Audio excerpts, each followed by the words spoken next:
Hello दोस्तों, मैं दिनेश चौधरी आप सभी का स्वागत करता हूं पीएससी बाय डीसी सर हमारे यूट्यूब चैनल पर। इस यूट्यूब चैनल पर हम एमपीपीएससी 2024 के लिए निर्धारित नए सिलेबस को निशुल्क रूप से पढ़ रहे हैं। 10वीं यूनिट हम पूरी तरह पढ़ चुके हैं, अब हम 6ठी यूनिट पढ़ रहे हैं, लेकिन बीच में कुछ टेक्निकल एरर आ जाने के कारण उसे अभी 1-2 दिन के लिए रोका था। एक वॉइस का प्रॉब्लम आ रहा था, हमारा लास्ट वीडियो जो रहा उसमें भी इको प्रॉब्लम हो रहा था, साउंड का वीडियो बन चुका है लेकिन उसमें इको प्रॉब्लम आ रहा है। उसे जल्दी से मैं आज सुबह या कल दिन में अपलोड कर दूंगा। बौद्धिक संपदा के अधिकार वाला वीडियो कंटिन्यू रहेगा, 2-3 दिन में उस यूनिट को हम समाप्त कर लेंगे। लेकिन सिमिलरली साथ ही साथ में हमने एमसीक्यूज लगाना शुरू किया है। अब हम रोज 50 एमसीक्यूज लगाना शुरू कर लिए हैं। चलिए आज का लेक्चर शुरू करते हैं।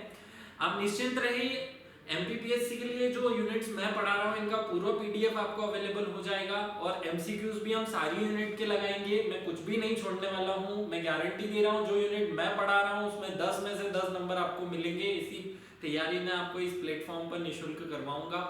आइए शुरू करते हैं।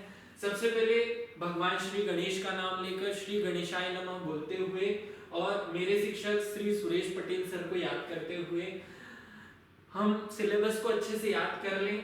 देखिए, जो क्वेश्चन टाइप करने होते हैं या क्वेश्चन बनाने होते हैं वो मैं खुद ही हाथ से लिखकर बनाता हूं और मेरा एक साथी उसे टाइप करता है निःशुल्क रूप से। तो हो सकता है टाइपिंग में कोई एरर हो या मेरे द्वारा इस प्लेटफॉर्म पर कोई एक आधा प्रश्न गलत कर दिया हो। देखिए, एमपीपीएससी जैसा बड़ा संस्थान, अभी जैसे आपने पिछले प्रश्न में देखा उसने मौलिक कर्तव्य वाले क्वेश्चन में गलती की थी, तो ऐसी गलतियां छोटी मोटी सी हो जाती हैं। हाँ, ये अच्छी बात है कि आप उन गलतियों को देख लेते हैं, लेकिन उससे परेशान होने की जरूरत नहीं है। कल तो मैं खुद डाउट कर रहा था कि ये मेरे स्टूडेंट है जो इतने इंटेलिजेंट हो गए, मतलब 50 में से 40-45 नंबर ला रहे हैं। मुझे बड़ी खुशी मिली कि आपको इतने अच्छे नंबर आ रहे हैं। लेकिन दोस्तों फिर भी एक बात याद रखिए, हमें जब हम कहीं सीखने जाते हैं तो हमें स्टूडेंट बनकर सीखने की नजर से चीजों को देखना है, गलती निकालने की नजर से नहीं देखना है। हाँ, जो भी गलती हो जाती है वो एक व्यक्ति कोई भी कमेंट में मुझे बता दे, मैं अगले वीडियो में उस गलती को स्वीकार करूंगा या सुधार दूंगा। जो भी होगा उस पर हम सॉल्यूशन प्रोवाइड कराएंगे।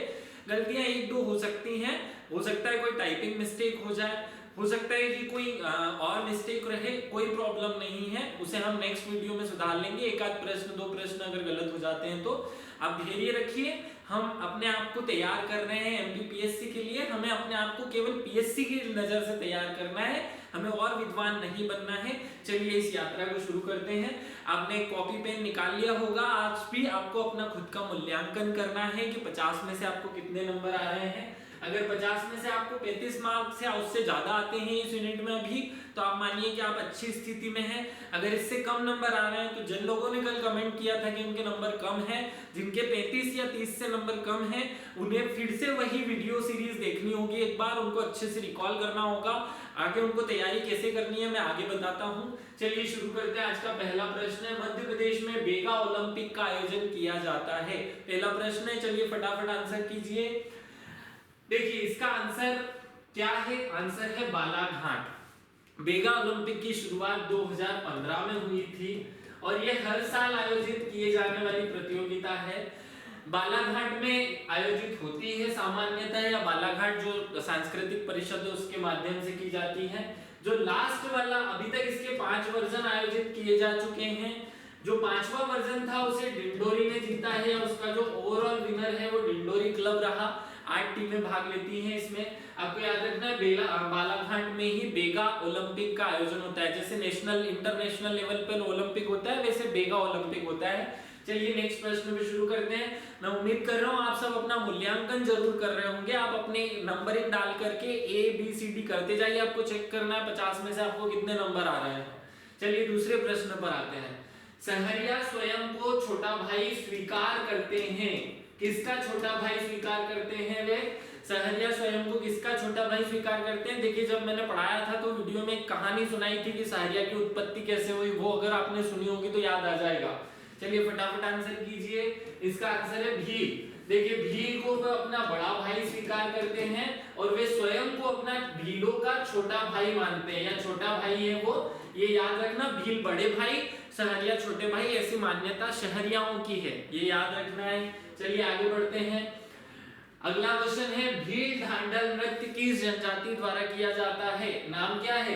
भील ढांढल नृत्य। भील ढांढल नृत्य किस जनजाति द्वारा किया जाता है? चार ऑप्शन में एक भील है स्वयं। आंसर कर लिया होगा आप सब लोगों ने। इसका आंसर है कोरकू। देखिए प्रश्न पे फोकस करो।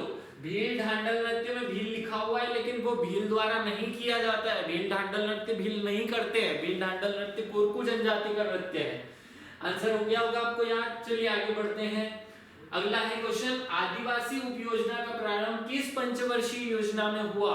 देखिए मैंने आपको बहुत सारी योजनाएं पढ़ाई हैं। एक है आदिवासी उप योजना। आदिवासी उप योजना की शुरुआत कब हुई? सबने आंसर कर लिया होगा। आंसर है पांचवी पंचवर्षीय योजना। 1975 में जो गरीबी मिटाओ योजना देश के लिए लाई गई थी, उसी के एक हिस्से के रूप में आदिवासी विकास खंडों में एक योजना चलाई गई थी, जिसे आदिवासी उप योजना के नाम से जाना जाता है, और ये पांचवी पंचवर्षीय योजना में चली थी, याद रखिएगा। चलिए अगले प्रश्न पे चलते हैं। अगला प्रश्न है, फंडारी आभूषण बेगा महिलाओं द्वारा कहां धारण किया जाता है? चलिए जल्दी से आंसर कीजिए। फंडारी आभूषण कौन धारण करता है? बेगा महिलाएं। कहां करती हैं? आंसर है डी, सिर पर। देखिए बेगा महिलाएं एक हारनुमा संरचना या हारनुमा आभूषण पहनती है, और ये आभूषण जो है वो सर पर पहना जाता है, सिर पर पहना जाता है। याद रखिएगा बेगा महिलाओं का आभूषण है फंडारी आभूषण। क्वेश्चन ऐसे भी बन सकता है, फंडारी आभूषण किस जनजाति का प्रमुख आभूषण है? बेगा महिलाओं का। नेक्स्ट क्वेश्चन पे आते हैं। भात भाजी किस जनजाति का रात्रि भोजन है?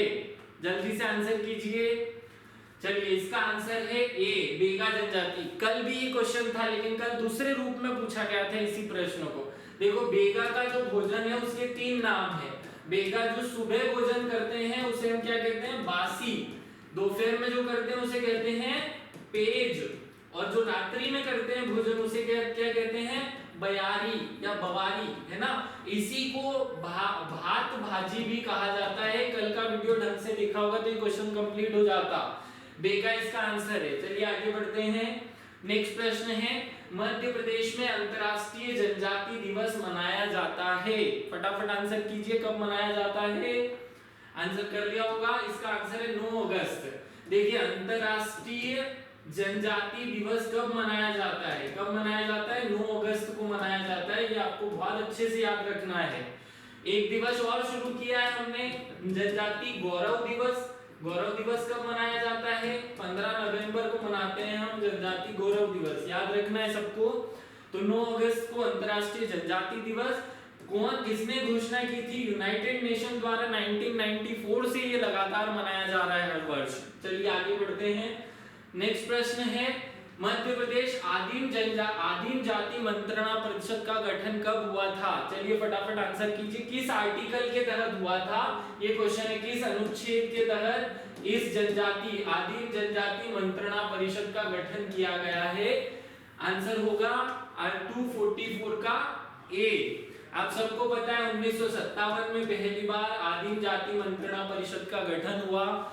2014 में उसका पुनर्गठन हुआ, और फिर से 2019 में उसका पुनर्गठन हुआ है। याद रखना है ये क्वेश्चन। चलिए आगे बढ़ते हैं। नेक्स्ट क्वेश्चन है, मध्य प्रदेश शासन का पहला टंट्या भील सम्मान 2008 किसे प्रदान किया गया? चलिए फटाफट आंसर कीजिए।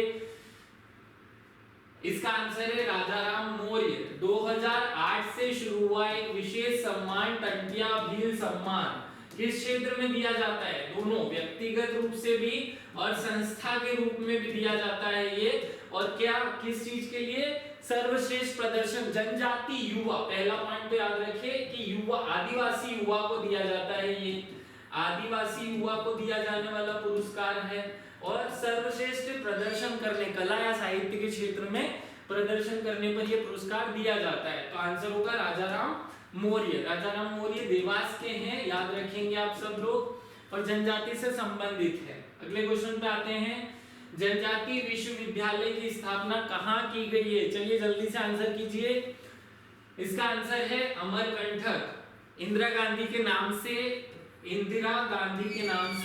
अमरकंटक में विश्व का या भारत का पहला आदिवासी विश्वविद्यालय खोला गया है, जिसका नाम क्या है? अमरकंटक में है इसलिए अमरकंटक भी बोल देते हैं। मूल नाम इंदिरा गांधी आदिवासी विश्वविद्यालय, राष्ट्रीय आदिवासी विश्वविद्यालय है।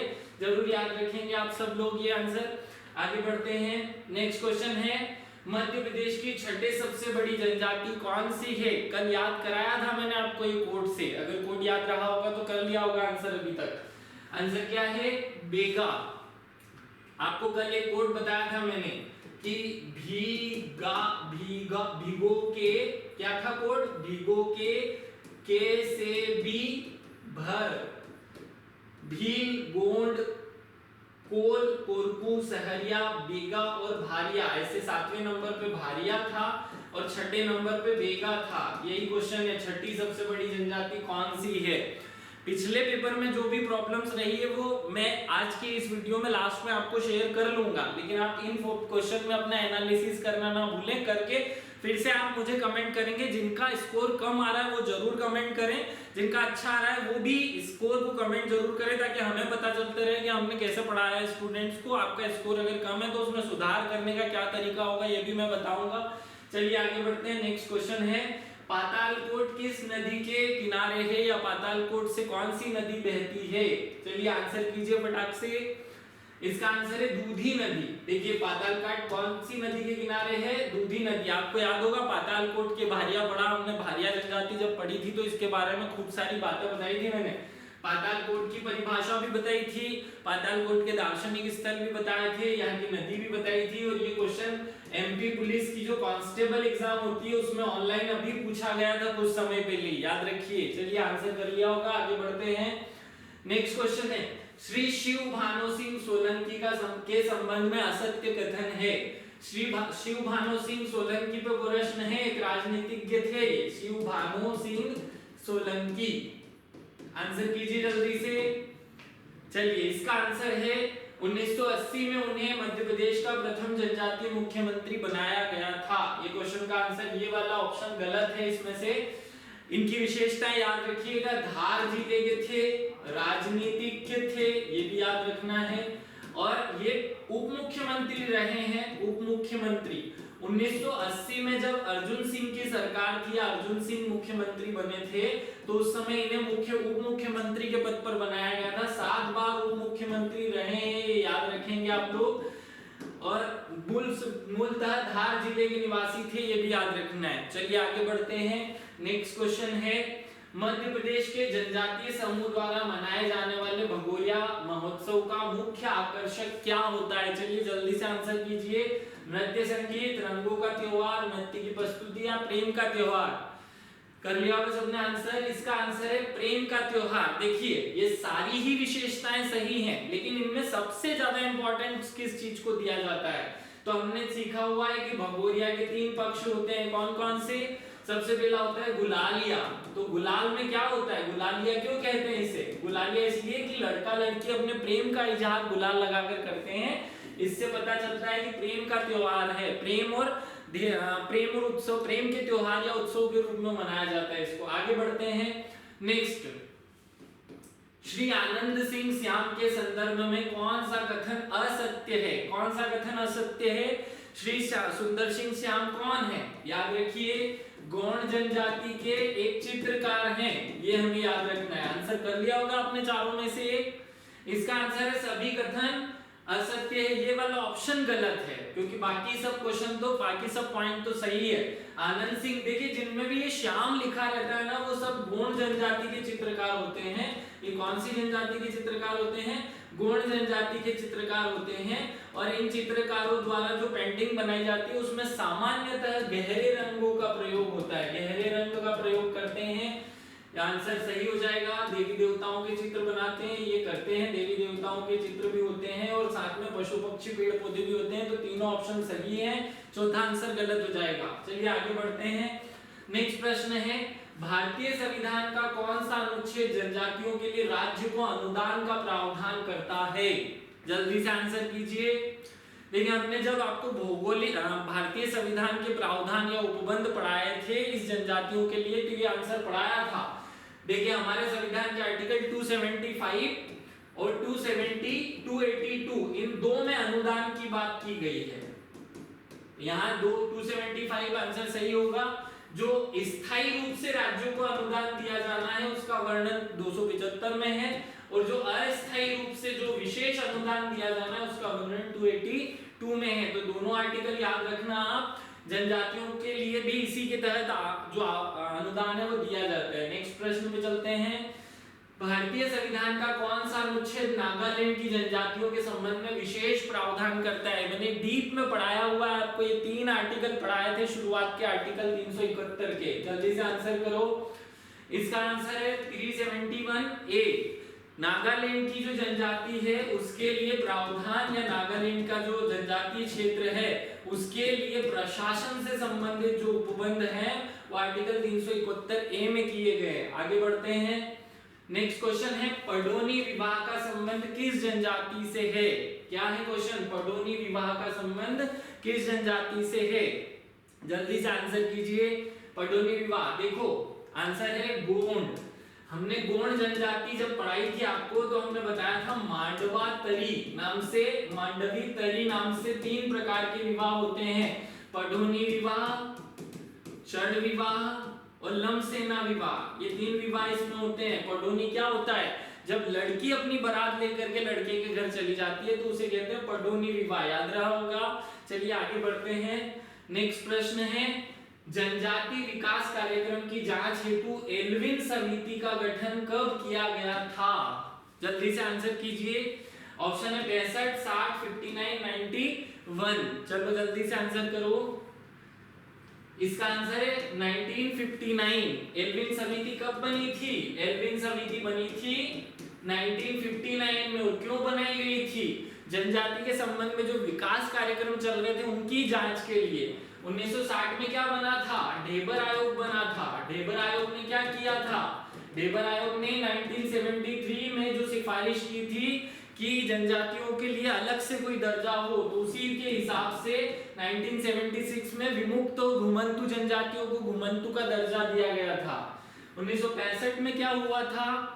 आप सबको पता है 1965 में बहुत इंपॉर्टेंट रोल है इस जनजातियों के लिए। और 1991 में ये भी दिलीप सिंह भूरिया समिति के लिए जाना जाता है। दिलीप सिंह भूरिया समिति बनी थी, ये भी बहुत इंपॉर्टेंट रोल निभाई है। 1960 का जो जनजातीय ढेबर आयोग है ये भी बहुत इंपॉर्टेंट है, आपको ये याद रखना है। चलिए आगे बढ़ते हैं। नेक्स्ट प्रश्न है, गोंडी भाषा के पहले मानकीकृत शब्दकोश, बहुत विशेष ध्यान से पढ़िए प्रश्न को।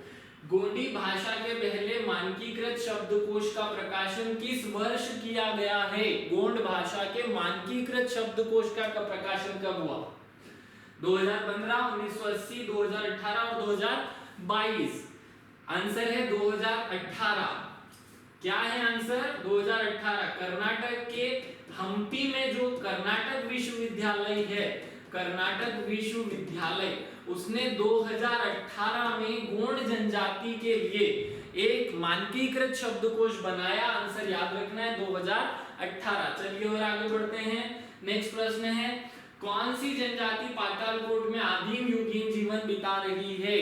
फटाक से आंसर कीजिए, सबको पता है इसका आंसर है भारिया जनजाति। आपको पता है ना पातालकोट के भारिया, नाम सुना है पातालकोट के बेगाचक के बेगा, पातालकोट के भारिया और सहरिया, 3 हमारी पिछड़ी जनजाति है। भारिया आंसर याद हो गया होगा सबको। और पातालकोट के 2-3 जो दर्शनीय स्थल है उनके नाम भी रिवाइज कर लीजिए साथ ही साथ में। राजाखो याद रहा होगा आपको, राजाखो ये जरूर याद रखना, इंपॉर्टेंट स्थल है। आगे बढ़ते हैं। किस जनजाति में घोटुल संस्कृति प्रचलित है? वो किताब याद आ रही होगी बेरियन इल्विन की। चलिए आंसर कीजिए। मुड़िया या माड़िया, ये गलती से मुड़िया लिखना है। मुड़िया जनजाति जो है या मूरिया, ये माड़िया को, ये यहाँ पे ऑप्शन सही है, माड़िया नहीं मूरिया, ये मुड़िया लिखना चाहिए था, टाइप मिस्टेक है, मूरिया। देखिए घोटुल जो संस्कृति है वो क्या होता है? एक युवा ग्रह होता है। क्या होता है? युवा ग्रह। और इसका वर्णन बेरियर एल्विन ने, किसने किया? बेरियर एल्विन ने अपनी किताब मुड़ियाज एंड देयर घोटुल नाम की किताब में किया हुआ है। किताब का नाम ही है मुड़ियाज एंड देयर घोटुल। चलिए आगे बढ़ते हैं। और यही बेगा में भी कॉपी होता है, बेगा जनजाति भी इसी का पालन करती है। आगे बढ़ते हैं, बहेलिया श्रेणी की जनजाति है, कौन सी जनजाति बहेलिया श्रेणी की है? चलो जल्दी से आंसर करो। पारधी, बिरहोर, पंडोर, अगरिया, चार ऑप्शन है। बहेलिया श्रेणी की जनजाति कौन सी है? आंसर है पारधी। पारधी क्योंकि ये शिकार करने वाली जनजाति है ना, घुमक्कड़ है, तो जो भी घुमक्कड़ जीवन बिताते हैं वो सब बहेलिया श्रेणी की जनजाति कहलाते हैं, याद रखना। चलिए आगे बढ़ते हैं। नेक्स्ट क्वेश्चन है, किस जनजाति के ग्राम देवता खेर माता का पूजन करते हैं, या किस जनजाति के लोग ग्राम देवी के रूप में खेर माता का पूजन करते हैं? जल्दी से आंसर करो। आंसर है गोंड जनजाति। गोंड जनजाति में खेर माता नाम की जो माता है, भगवान है, उनको ग्राम देवता के रूप में पूजा जाता है, याद रखना। चलिए आगे बढ़ते हैं। नेक्स्ट क्वेश्चन है, मध्य प्रदेश की सबसे बड़ी विशेष पिछड़ी जनजाति है, कौन सी जनजाति विशेष पिछड़ी है मध्य प्रदेश की? चलिए फटाफट आंसर कीजिए। 3 विशेष पिछड़ी जनजातियां हैं, बेगा, भारिया और सहरिया। इनमें सबसे बड़ी कौन सी है? सबसे बड़ी विशेष पिछड़ी जनजाति आंसर है सहरिया। देखिए बेगा में बेगा चक है, उसी के क्षेत्र को पिछड़ा माना गया है। भारिया में पातालकोट के बागा को पातालकोट, और सहरिया पूरी तरह से पिछड़ा है, यह हर क्षेत्र में पिछड़ा है, इसलिए सहरिया की जनसंख्या, देखो कुल पिछड़ी जनजातियों की जनसंख्या कितनी है जो मानी गई है, वो 5 लाख है, उनमें से सहरिया सबसे ज्यादा है, ये क्वेश्चन पूछा गया है। चलिए आगे बढ़ते हैं। उम्मीद है आप सब लोग कॉपी पेन निकाल करके चेक जरूर कर रहे होंगे कि आपका स्कोर कितना है। 50 में से 35 नंबर आते हैं तो सामान्य ठीक ठाक स्कोर है, इससे कम नहीं आना चाहिए, इतना होना चाहिए हर स्टूडेंट का। और अगर है तो फिर मुझे स्पेशली बताया, उसका सॉल्यूशन देखते हैं क्या करना है। आगे बढ़ते हैं। किस नृत्य को बेरियल इल्विन ने सर्वश्रेष्ठ नृत्य कहा है? जल्दी से आंसर करो। गेंडी नृत्य, कक्सार नृत्य, गोर नृत्य और घाटी नृत्य। कौन सा आंसर है? गोर नृत्य। देखिए गोर नृत्य को बेरियल इल्विन ने सर्वश्रेष्ठ नृत्य की उपाधि दी है, नृत्य की संज्ञा दी है। जरूर याद रखना, ये बेरियल इल्विन के सेंटेंस भी याद रखने हैं, मैं उन पर और अगले क्वेश्चन में अगले प्रश्न उस पर ही आधारित रखूंगा। आगे बढ़ते हैं। सुमेलित कीजिए, एक जनजाति दी और उसका युवा ग्रह दिया है। अगर ऐसे प्रश्न एग्जाम में पूछे जाते हैं तो आप एलिमिनेशन प्रोसेस से काम करना, फटाफट आंसर कर लिया होगा। देखो रंगभंग किसका है? भारिया का। मूडिया का क्या है? मूडिया का है घोटुल। तो अब अगर आपको 2 भी याद है तो आंसर हो जाएगा, 1 या 2 भी याद रहे तो आंसर को ढूंढ लिया करो। डी का 4, तो डी का 4 इसमें है और इसमें, मतलब ये ऑप्शन कभी सही नहीं हो सकता। इसी तरीके से आपको एग्जाम में भी आंसर लगाने हैं।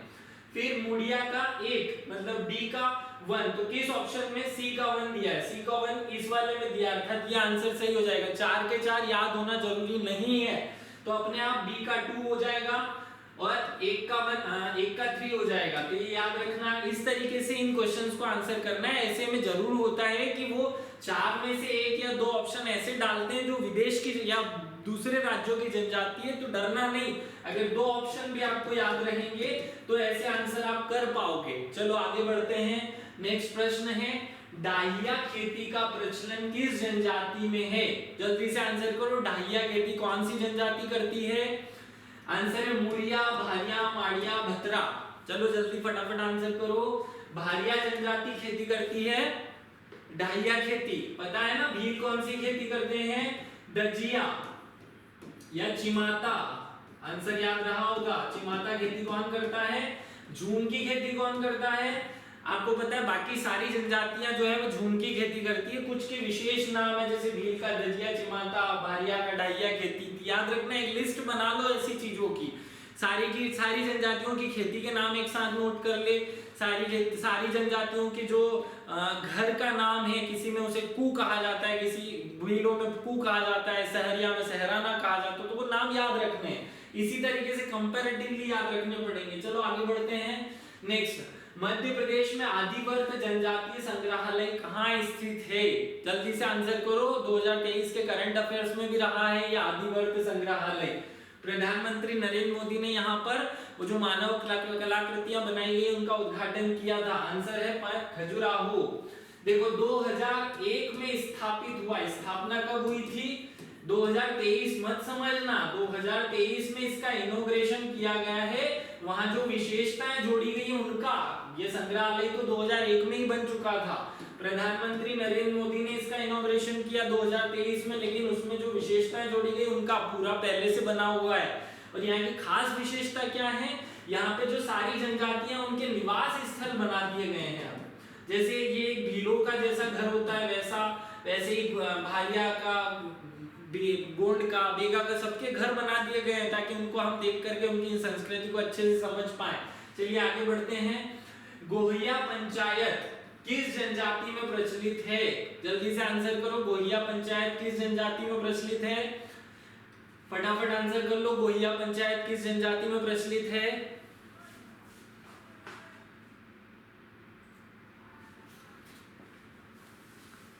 गोहिया पंचायत कोलो की पंचायत है, आपको याद रखना है। देखिए सारी जो पंचायतें हैं जनजातियों की, उनकी एक लिस्ट बना लीजिए। 6 जो 7 जनजातियां हमने पढ़ी है, सबकी एक लिस्ट बना करके याद कर लीजिए फटाफट। कंपैरेटिवली याद करना आसान रहेगा। चलो आगे बढ़ते हैं। नेक्स्ट क्वेश्चन है, जंगलियों का जंगली किसे कहा जाता है? कल ये प्रश्न भी पूछा था मैंने वीडियो में, लेकिन सब लोग लगे हुए हैं कि सर आपने ये गलत पढ़ा दिया, वो गलत पढ़ा दिया कमेंट करने पर। ये प्रश्न का आंसर 1 या 2 लोगों ने मुश्किल से दिया।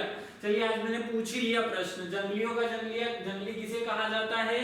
जंगलियों का जंगली कहा जाता है भारिया को। अगर इसी प्रश्न की जगह क्वेश्चन होता कि जंगल का राजा किस जनजाति को, जंगल का राजा किस जनजाति को कहा जाता है, तो क्या आंसर करते? जंगलियों का राजा कहा जाता है, सॉरी जंगल का राजा कहा जाता है बेगा जनजाति को, याद रखना। और इसी की जगह पूछ लिया जाता अगर क्वेश्चन कि जो जड़ी बूटियां हैं, जड़ी बूटी का राजा किसे कहा जाता है? किस जनजाति को राजा माना जाता है जड़ी बूटी के क्षेत्र में? तो आंसर होता सहरिया जनजाति। तो ऐसे प्रश्न भी याद रखने हैं। जंगलियों का जंगली तो कॉमन प्रश्न हो गया। आगे बढ़ते हैं। मध्य प्रदेश की कौन सी जनजाति कबीरपंथी है? फटाफट आंसर करो, पढ़ाया हुआ है बहुत अच्छे से। आंसर है पनिका जनजाति। देखो मध्य प्रदेश के ये मध्य प्रदेश का मैप अगर मैं बनाऊं, देखो पनिका जनजाति मूलतः तो दक्षिण क्षेत्र की है, लेकिन फिर भी मध्य प्रदेश के 2 जिलों में ये निवास करती है। कहां? सीधी और सिंगरौली में। कहां? सीधी और सिंगरौली में। मैंने बताया था ना बहुत सीधे लोग होते हैं, तो याद रखना सीधे लोग होते हैं जो कबीर पंथ का पालन करते, कभी मांस मदिरा का सेवन नहीं करते, कभी नॉनवेज नहीं खाते। पनिका जनजाति है जो बुनकर का काम करती है। चलो आगे बढ़ते हैं। नेक्स्ट प्रश्न है, मध्य प्रदेश की बेगा जनजाति में शहद पीने का पर्व मनाया जाता है, यह कितने वर्ष बाद आता है? फटाफट आंसर करो। इसका कोई विशेष नाम नहीं होता है, याद नहीं करना है, नाम है ही नहीं उसका कोई विशेष। अलग अलग लोग बहुत सारा नाम बोलते हैं उसके, लेकिन उसमें नहीं पढ़ना, नाम है ही नहीं। आंसर है 9 साल। देखो सामान्यतः बेगा जनजाति में जब भी शादी होती है ना, तो उस समय शहद पिलाया जाता है, और ये परंपरा के साथ एक उत्सव भी मनाते हैं हर एक 9 वर्ष में। जैसे कुंभ मेला लगता है ना, तो वैसा ही हर 9 वर्ष में उत्सव मनाया जाता है। कोई विशेष नाम नहीं है, उसे शहद उत्सव भी कहा जाता है सामान्य लोगों द्वारा। चलो आगे बढ़ते हैं। नेक्स्ट क्वेश्चन है, लहंगी और दुलदुल घोड़ी नृत्य किस जनजाति से संबंधित है? फटाफट आंसर करो, बहुत सरल प्रश्न है। आंसर है सहरिया। देखो सहरिया जनजाति तेजाजी नृत्य करती है, याद रखना।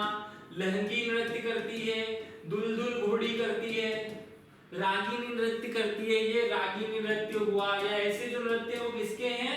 सब सहरिया जनजाति के। चलो आगे बढ़ते हैं। नेक्स्ट क्वेश्चन है, वर्ष 2001 में जापानी यात्रा में पर किए गए किस लोक कलाकार की मृत्यु हो गई थी? अगर वो जनजाति कलाकार वाला वीडियो ढंग से देखा होगा तो फटाफट बनेगा ये आंसर।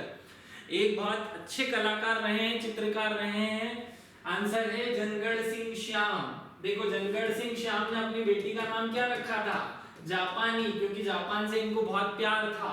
2001 में इन्होंने सुसाइड कर लिया था। क्या कर ली थी? सुसाइड, आत्महत्या कर ली थी। क्या थे ये? चित्रकार। और किस जनजाति से संबंध रखते हैं? गोंड जनजाति से संबंध रखते हैं। आंसर याद हो गया होगा। चलिए आगे बढ़ते हैं। नेक्स्ट है, ठक्कर बाबा राष्ट्रीय पुरस्कार या राष्ट्रीय सम्मान की शुरुआत किस वर्ष हुई थी? फटाफट आंसर करो।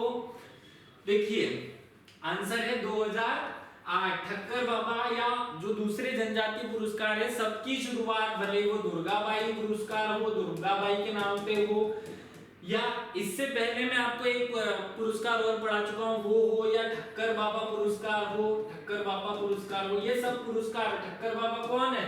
जिन्होंने आदिवासी शब्द दिया था। कब दिया था? 1930 में दिया था। तो इनके नाम पर हमने पुरस्कार रखा 2008 में। किसको मिला था पहला पुरस्कार? केरल की एक शिक्षा संस्था है उसे दिया गया था पहला पुरस्कार, याद रखना। चलिए आगे बढ़ते हैं। नेक्स्ट क्वेश्चन है गोंडवाना दर्शन नामक पत्रिका का प्रकाशन किसके द्वारा शुरू किया गया? जल्दी से आंसर करो। गोंडवाना दर्शन पत्रिका कौन छापा था? फटाफट आंसर कर लो। आंसर है सुरेंद्र सिंह श्याम। क्या आंसर है? सुरेंद्र सिंह श्याम। 1980 में इन्होंने एक पत्रिका छापना शुरू किया था जिसका नाम है गोंडवाना दर्शन। और जब इनकी मृत्यु हो गई तो इनकी पत्नी उषा तारम ने, उषा इनकी पत्नी का नाम है, उषा तारम, ये इनकी पत्नी है, इन्होंने बाद में इसका प्रकाशन किया। लेकिन शुरुआत किसने की? सुरेंद्र सिंह श्याम ने। और उसके कुछ दिन बाद उसके संपादक बने मुंशी ताराम। तो तीनों ही नाम याद रखना, लेकिन शुरुआत जो है वो सुरेंद्र सिंह ताराम ने की थी। चलो आगे बढ़ते हैं। नेक्स्ट क्वेश्चन है ट्राइफेड की स्थापना किस वर्ष की गई थी? फटाफट आंसर कर लो। ट्राइफेड की स्थापना किस वर्ष हुई थी? आंसर है उल्टा चलना है। 7, 8, 9, 10 ऐसे लिखोगे तो 1987 बनेगा। ट्राइफेड क्या है? एक कोऑपरेटिव सोसाइटी है जो जनजातियों के उत्पाद होते हैं, जनजातियों के उत्पादों को विपणन करने के लिए सोसाइटी जो बनी वो ट्राइफेड के नाम से जानी जाती है। बहुत बार पूछा जा चुका है प्रश्न। चलो आगे बढ़ते हैं। नेक्स्ट प्रश्न है राज्य स्तरीय कोल प्राधिकरण कब बनाया गया था? फटाफट आंसर करो। राज्य स्तरीय कोल प्राधिकरण कब बनाया गया? राज्य स्तरीय कोल प्राधिकरण की स्थापना 2011 में हुई थी। याद रखना 6 जून 2011 को हमने कोल जनजाति पर आधारित राज्य स्तरीय प्राधिकरण बना दिया था, ये याद रखना। आगे बढ़ते हैं, नेक्स्ट पॉइंट पे आ जाओ। नेक्स्ट क्वेश्चन है वर्तमान में मध्य प्रदेश में कितने जनजातीय अभिकरण हैं? फटाफट आंसर करो। आंसर है 11। देखो सबको पता है 1992-93 में हमने 8 अभिकरण बनाए थे और 3 अभिकरण हमने 2008 में बनाए हैं। टोटल हो गए 11। तो वर्तमान में जनजातीय अभिकरण कितने हैं? जैसे 3 जो पिछड़ी जनजातियां उनके अलग अलग जिलों में जो अभिकरण है ना उनकी संख्या पूछी जा रही है, कितने जनजातीय अभिकरण हैं? 11 अभिकरण हैं हमारे यहाँ भी। आगे बढ़ते हैं। किस जनजाति द्वारा कुरुश भाषा बोली जाती है? किस जनजाति द्वारा बोली जाती है? फटाफट आंसर करो। कुरुश ये एक उपनाम भी है। कौन सी जनजाति अपना उपनाम कुरुश बताती है? फटाफट आंसर कर लो। उराव जनजाति की जो भाषा है वो है कुरुश। ये खुरुश भी होता है, खुरुश भी बोलने में बोल देते हैं कुछ लोगों, कुछ किताबों में खुरुश भी मिलेगा, कहीं कहीं तो कुछ और भी शब्द मिलता है। कुरुश शब्द है वास्तविक, आपको आंसर यही करना है। कुरुश जो है वो अपने आप को ये बोलते हैं और इनकी भाषा भी कुरुश ही है। चलिए आगे बढ़ते हैं। किस धार्मिक ग्रंथ को कोलों को दैत्य के रूप में वर्णित किया गया है? फटाफट आंसर करो। कौन सी किताब है, धर्म ग्रंथ है जिसने कोलों को दैत्य बताया? दैत्य माने राक्षस। किस किताब में बताया गया राक्षस इनको? फटाफट आंसर करो। आंसर है गार्गी संहिता। गार्गी संहिता में जो कोल जनजाति है उसे दैत्य बताया गया, राक्षस बताया गया, याद रखना। रामायण में किसका वर्णन है? रामायण में तो भील का भी वर्णन है, कोल का भी वर्णन है। वो एक दोहा बताया था ना, कोल कीरत सब आए, वो जब राम भगवान से मिलने आए तो उनकी झोपड़ी बनाने की बात कर रही थी, ये मैंने पढ़ा रखा है आपको। ऋग्वेद में किस जनजाति का वर्णन है? गोंडों का वर्णन भी मिलेगा यहाँ। तो चलिए आगे बढ़ते हैं। नेक्स्ट प्रश्न है कंजर एक जनजाति है, घुमंतु जनजाति, किस धर्म को मानती है? फटाफट आंसर करो। हिंदू, इस्लाम, सिख और उपरोक्त सभी। फटाफट आंसर करो। इसका आंसर होगा उपरोक्त सभी। देखो अलग अलग क्षेत्रों में कंजर जनजाति कहीं पे हिंदू धर्म का, कहीं पे इस्लाम धर्म का और कहीं कहीं पे इन्होंने कन्वर्ट होकर के सिख धर्म को अपना लिया है। इन तीनों ही धर्मों को स्वीकार करती है जनजाति। आगे बढ़ते हैं, नेक्स्ट क्वेश्चन है, कौन सी जनजाति दुलदुल घोड़ी नृत्य के लिए प्रसिद्ध है? फटाफट आंसर करो। ये तो बहुत इजी आंसर क्वेश्चन हो गया, अभी हो भी चुकी है इस पर बात, जल्दी से आंसर कर लो। सहरिया दुलदुल घोड़ी नृत्य करती है। आगे बढ़ते हैं, नेक्स्ट क्वेश्चन है, पारधी जनजाति इन जिलों में निवास करती है? कौन से जिलों में निवास करती है पारधी जनजाति? चलो जल्दी से आंसर करो, बहुत ही ज्यादा सरल प्रश्न है। देखो भोपाल जो जिला है उसके आसपास जो सीहोर, रायसेन, राजगढ़, सीहोर, रायसेन, राजगढ़ इन जिलों में ये निवास करती है। उपरोक्त सभी इसका सही आंसर हो जाएगा। आगे बढ़ते हैं, सिंदूरी जो कि भील जनजाति से संबंधित है वह क्या है? जल्दी से आंसर कर लो, सिंदूरी क्या है? देखो कहीं पे सिंदूरी मिलेगा, इसका सही शब्द सिंदरी है, सिंदरी ये शब्द है। आंसर है साड़ी। क्या होता है सिंदूरी या सिदरी? सिदरी लाल रंग की या चटक लाल रंग की, एकदम तीखा चटक लाल रंग की साड़ी होती है जो किसके द्वारा पहनी जाती है? आंसर याद रखना, ये साड़ी भील जनजाति में प्रयोग होती है। आगे बढ़ते हैं, नेक्स्ट क्वेश्चन है, आदिवासी शोध संचार केंद्र कहां पर है? फटाफट आंसर करो, बड़ा सरल प्रश्न है, हमने जब संस्थान पढ़े थे तो पढ़ रखा है। आंसर है झाबुआ। देखो अगर इसी की जगह रेडियो केंद्र पूछ लिया जाए तो आंसर अलीराजपुर हो जाएगा। ये है आदिवासी शोध संचार केंद्र, भारत का पहला आदिवासी शोध संचार केंद्र है ये, लेकिन विश्व का दूसरा है। तो विश्व का दूसरा है तो विश्व का पहला कौन सा है? विश्व का पहला ऑस्ट्रेलिया में खुला था, ये विश्व का दूसरा है, याद रखना, दूसरा वाला दूर संचार केंद्र है ये। आगे बढ़ते हैं, मध्य प्रदेश में कौन सी जनजाति नहीं पाई जाती है? फटाफट आंसर करो, बड़ा ही सरल आंसर है, गोंड पाए जाते हैं, भील पाए जाते हैं। अब हलबा और तोडो में डिफरेंस है, जल्दी से आंसर करो। तोडो जनजाति नहीं पाई जाती हमारे यहाँ, तो तोडो कहाँ की है? ये उड़ीसा और दूसरे राज्यों, तमिलनाडु राज्यों की जनजाति है। हल्बी तो गोंड की ही एक शाखा के रूप में हमारे यहाँ पाई जाती है, याद रखना। चलिए आगे बढ़ते हैं, नेक्स्ट प्रश्न, वो जो कल प्रॉब्लम हुई थी उस प्रश्न को सॉल्व करने के लिए एक प्रश्न रखा है। मध्य प्रदेश की कौन सी जनजाति जनसंख्या की दृष्टि से सबसे बड़ी है? फटाफट आंसर करो। कल भी इस क्वेश्चन पे बात हुई थी, आप लोगों ने खूब कमेंट किए कि साहब ये आपने गलत पढ़ा दिया। अरे भैया एक क्वेश्चन हो सकता है गलती से मैंने गलत पढ़ा दिया, उसको सुधार लेंगे, उस गलती को मैं स्वीकार कर लेता हूं, लेकिन आप अपने आप को सुधारने पर फोकस करें, ना कि दूसरे की गलती निकालने पर। कल वो गलती से मैंने बोल दिया था कि गलती से क्वेश्चन टाइप करने में गड़बड़ी हुई थी। मध्य प्रदेश की कौन सी जनजाति जनसंख्या की दृष्टि से सबसे बड़ी है? चलो आंसर करो, आंसर है भील। अब देखो डिफरेंस देख लेते हैं कल वाले और आज वाले क्वेश्चन में। कल वाला क्वेश्चन था कि मध्य प्रदेश का सबसे बड़ा जनजाति समूह कौन सा है? क्वेश्चन पूछा गया था, मैंने आंसर भील लगवाया था, बहुत सारे लोगों ने बोला सर आंसर गोंड है। तो देखो इस क्वेश्चन का आंसर गोंड होगा, लेकिन एक शर्त है, गोंडों की जो उपजाति है उनकी संख्या लगभग 40 है और भीलों की जो उपजाति है उनकी लगभग 30 के आसपास है, 30-31 मिलती है, कुछ राजस्थान में भी। लेकिन जब क्वेश्चन में मध्य प्रदेश ऑप्शन में आ जाता है कि मध्य प्रदेश की सबसे बड़ी जनजाति समूह कौन सा है, तो एमपीपीएससी ने कुछ दूसरी एग्जाम्स में आंसर हमेशा भील ही माना है, इसलिए मैंने आपको भील आंसर बताया। दो प्रकार के प्रश्न हो गए, क्वेश्चन सीधा पूछ लिया जाए जनसंख्या की दृष्टि से सबसे बड़ी जनजाति कौन सी है तो सीधा आंसर कर दो भील। लेकिन अगर वो क्वेश्चन पूछता है कि मध्य प्रदेश की सबसे बड़ी जनजाति समूह कौन सा है, तो इसमें अगर मध्य प्रदेश शब्द लगा हुआ है तो फिर तो आंसर भील ही होगा। और अगर यूं पूछ लिया जाए मध्य प्रदेश शब्द ना हो और पूछ लिया जाए सबसे बड़ा जनजाति समूह कौन सा है, तो फिर आंसर क्या होगा? गोंड। ये दोनों ही प्रश्न हैं, एमपीपीएससी ने इसके लिए भील आंसर माना है, इसलिए मैंने इसका आंसर भील बताया था।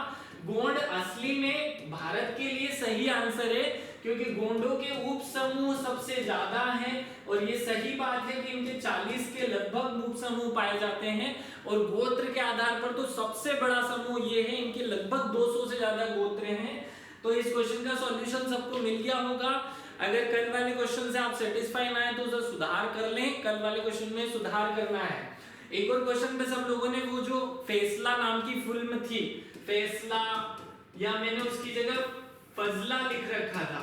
देखिए मैंने इंग्लिश में टाइप करने वाले को इंग्लिश में लिख कर दिया था फैजल, तो उसने फैजल को हिंदी में टाइप किया फैजल, और उसी को मैंने गलती से, क्योंकि कल थोड़ा होच-पोच हो रही थी नेटवर्क, वो जो वॉइस से प्रॉब्लम उसकी थी, इसलिए फैजल को फैसला इंग्लिश हिंदी ट्रांसलेशन की वजह से हुआ है। इंग्लिश में वो फैजल था, हिंदी में वो फैसल था, इसलिए वो फैसल फैसल हो गया। आप याद रखना फैसला मूवी ही है वो सही है, इसको मैं स्वीकार करता हूं कि मुझसे ये गलती से प्रोनाउंसिएशन गलत हुआ था। आगे बढ़ते हैं, नेक्स्ट क्वेश्चन है उड़द की दाल को शुभ संकेत के रूप में किस जनजाति द्वारा स्वीकार किया जाता है। मैंने बहुत अच्छे से पढ़ाया है ये क्वेश्चन आपको। उड़द की दाल को शुभ संकेत के रूप में कौन प्रयुक्त करता है, फटाफट आंसर करो। अगरिया जनजाति जो है वो उड़द की दाल को अपना मुख्य भोजन या शुभ संकेत के रूप में शुभ संकेत मानती है, याद रखना। बहुत सारी जनजातियां उड़द की दाल को मानती है, लेकिन ये इसकी पूजा भी करते हैं, इसलिए ये क्वेश्चन बना है। तो आपने अपनी स्कोरिंग चेक कर लेनी है। अगर आपकी स्कोरिंग 35 से कम है तो थोड़ी चिंताजनक स्थिति होगी, आपको सुधार करना है। आप कमेंट जरूर कीजिए कि क्वेश्चन श्रृंखला आपको कैसी लगी। दूसरा, आपको अपने कितने नंबर आ रहे हैं ये भी शेयर हमें बताना है, ताकि हम कैसे उनमें सुधार कर सकें, ये हम उस पर बात कर सकें। सभी स्टूडेंट को अपनी तैयारी अच्छे से करनी है, आप अपनी पूरी मेहनत पूरी जान लगा दीजिए तैयारी करने में। किसी भी प्रकार की कोई समस्या हो तो मैं आपके लिए उपलब्ध हूं, लेकिन आप अपनी मेहनत में कमी ना रखिए। ऑल द बेस्ट सभी को, विशेष रूप से धन्यवाद। आप अपना अमूल्य जो फीडबैक है वो जरूर कमेंट करके बताएं। आज के वीडियो के लिए सभी को विशेष धन्यवाद।